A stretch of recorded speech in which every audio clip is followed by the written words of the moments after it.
এই ধরাধাম এবং ধরাধামের সমস্ত কিছুই তৈরি করেছেন ভগবান বিষ্ণু।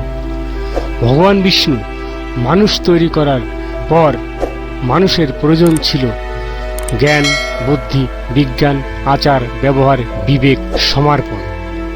তাই ভগবান বিষ্ণু দেখলেন যে মানুষের এই জ্ঞান, বিজ্ঞান, সমর্পণ না থাকলে মানুষ কোনোদিনই জীবনে একটা সুখী সমাজ তৈরি করতে পারবেন না।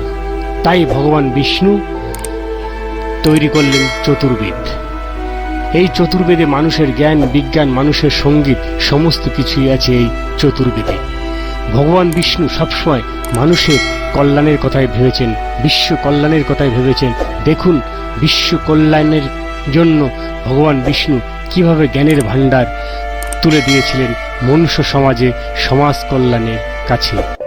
मानव कल्याण ही तो हमारा परम उद्देश्य है। हमें ज्ञान का प्रकाश मानव तक पहुंचाने के लिए कुछ दीप प्रज्वलित करने होंगे।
এই চতুর্বেদ হল ভগবান বিষ্ণুর আত্মবচন, বিশ্ব জ্ঞানের ভাণ্ডার।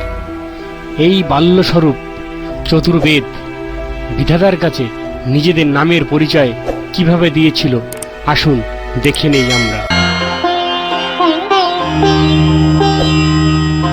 हे लक्ष्मी नारायण, मेरे लिए क्या आदेश है? आज आपकी सभा में कुछ नवीन, अति सुंदर और महातेजस्वी पात्र दिखाई दे रहे हैं प्रभु, जिनके आज से पहले कभी दर्शन नहीं हुए। हे ब्रह्मा, ये आप्तवचन है, मेरी वाणी है। ये सारे ज्ञान के स्वरूप हैं। ज्ञान जो निश्चल होता है, पवित्र होता है, एक बालक के समान,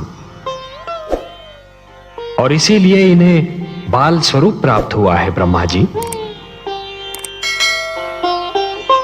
विधाता को अपना परिचय दीजिए।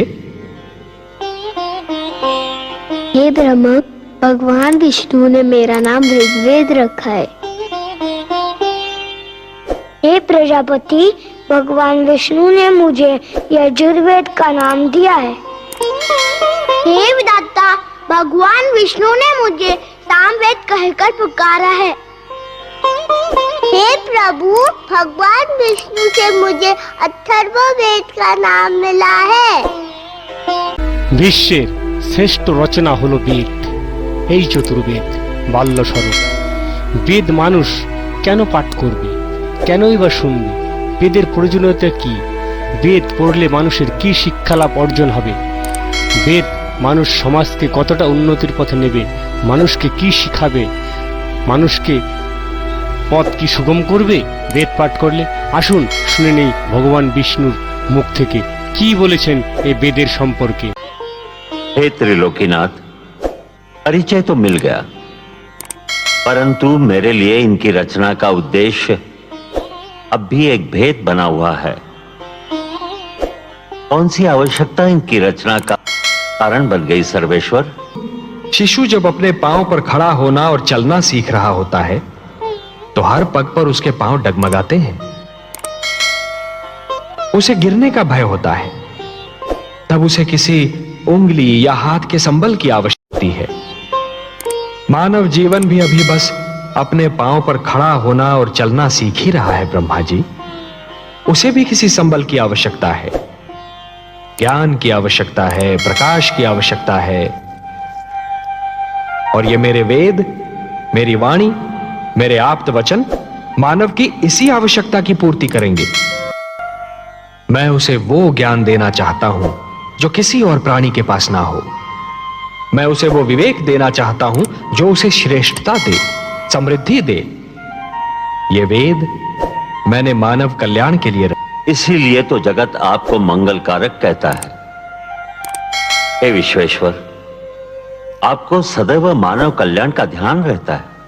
ভগবানের আত্মবচন হলো এই চারটি বেদ। এই চারটি বেদে চার রকমের মাহাত্ম্য আছে। তাই ভগবান বিষ্ণু বিধাতার কাছে এই চতুর্বেদ সম্পর্কে আলাদা আলাদা মাহাত্ম্যগুলো বিস্তারিতভাবে বলেছেন। আসুন আমরা শ্রবণ করি এবং দর্শন করি ভগবান বিষ্ণু বিধাতার কাছে কি সুন্দরভাবে মধুর বাণী দিয়ে এই বেদ সম্পর্কে বুঝিয়েছেন। আসুন দেখে নেই। ये ऋग्वेद है। ऋग्वेद का संदेश है मनुर्भव, मनुष्य बनो। मनुष्य इसका निर्देश है। ऋग्वेद ईश्वर और मानव के संबंध की परिभाषा है। यह मानव को प्रार्थना के मंत्र सिखाएगा ब्रह्मा जी। आप तो स्वयं दयामय हैं प्रभु, प्रार्थना और पूजा की आवश्यकताओं से परे। हे सर्वशक्तिमान, प्रार्थना का आपके लिए क्या महत्व है? हे ब्रह्मा, प्रार्थना का महत्व मेरे लिए नहीं है। प्रार्थना का महत्व तो मानव के लिए है, क्योंकि प्रार्थना झुकना सिखाती है। जिस प्रकार वृक्ष की डाली फलों से लद जाने पर झुक जाती है, उसी प्रकार जब मनुष्य को ज्ञान और समृद्धि मिले तो उसे झुक जाना चाहिए। जो सिर झुकता नहीं, उस सिर में अहंकार अपना डेरा डाल देता है। ऋग्वेद मानव को अहंकार से बचाएगा। ऋग्वेद मानव को यह सिखाएगा कि सिर किसके आगे झुकाना चाहिए और कैसे झुकाना चाहिए। मुझे शेष वेदों की महानता से भी अवगत कराने की कृपा करे प्रभु। ये यजुर्वेद, ये मानव को यह बताएगा कि मैं यज्ञ में निवास करता हूं। हे सृष्टि रचयिता, जीवन का दूसरा नाम है कर्म। जब कोई कर्म दूसरों की भलाई के लिए किया जाता है तो उसे यज्ञ कहते हैं। यज्ञ परोपकार का दूसरा नाम है, और परोपकार दूसरों की भलाई करने का सर्वोत्तम गुण है।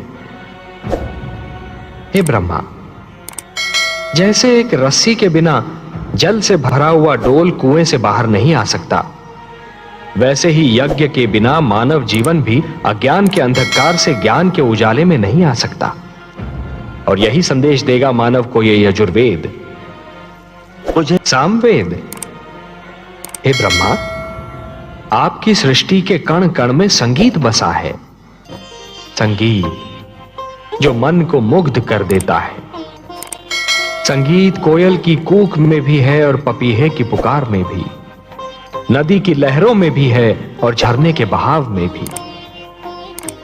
आत्मा को परमात्मा की झलक मिलते ही मन में राग अनुराग का जो सोता फूट पड़ता है, उसी का मधुर संगीत है ये सामवेद। संगीत ज्ञान का भंडार है ये सामवेद।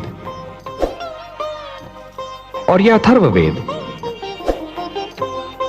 हे आदि प्रजापति, आप तो जानते हैं कि धरती पर सूर्य अपने संग एक नवीन दिन के साथ साथ एक नवीन समस्या, एक नवीन कठिनाई भी लाता है। और मानव जीवन की प्रगति के लिए यह आवश्यक भी है कि वो समस्याओं को सुलझाता, कठिनाइयों से लड़ता रहे।